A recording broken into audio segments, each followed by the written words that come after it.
We are sharing as much information as we can, as possible. The White House on Tuesday said debris from the most recent unidentified flying object shot down by U.S. fighter jets over the weekend had not yet been recovered, citing tough winter weather conditions, but added that there was no indication they were part of China's spy program. What we know is the intelligence community is considering as a leading explanation that these could be tied to commercial or research entities and benign. Since the U.S. shot down a suspected Chinese spy balloon off the coast of South Carolina, 3 more unmanned flying objects have been shot out of the sky, the first over Alaska, the second over Canada's Yukon Territory, and the third over Lake Huron. Many questions remain unanswered about the 3 more recent flying objects, including where they came from. On Capitol Hill, Senate Majority Leader Chuck Schumer said senators were getting regular briefings on the matter. U.S. and Canadian forces are working to recover the objects that were shot down. In the briefing, the military and intelligence people outlined their approach to each of the 4 objects.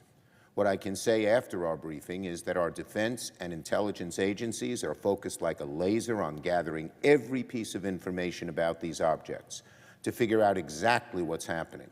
The U.S. military and the White House acknowledged that much about the most recent unmanned objects remains unknown, including how they stay aloft, who built them, and whether they may have been collecting intelligence. Republican Senator Dan Sullivan of Alaska, where an unidentified object was brought down on Friday, said the White House needed to be more forthcoming with information about the incidents.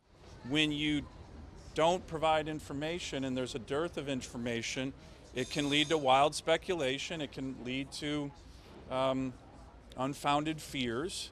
Meanwhile, the U.S. military, which has been analyzing debris from the Chinese balloon that was shot down on February 4th, says it recovered critical electronics, including key sensors, presumably used for intelligence gathering. China denies it was a spy vessel and on Tuesday reiterated an accusation that the U.S. was flying its own high-altitude balloons into China's airspace, aggravating already rocky relations between the 2 world powers. The White House has disputed China's claim, calling it false.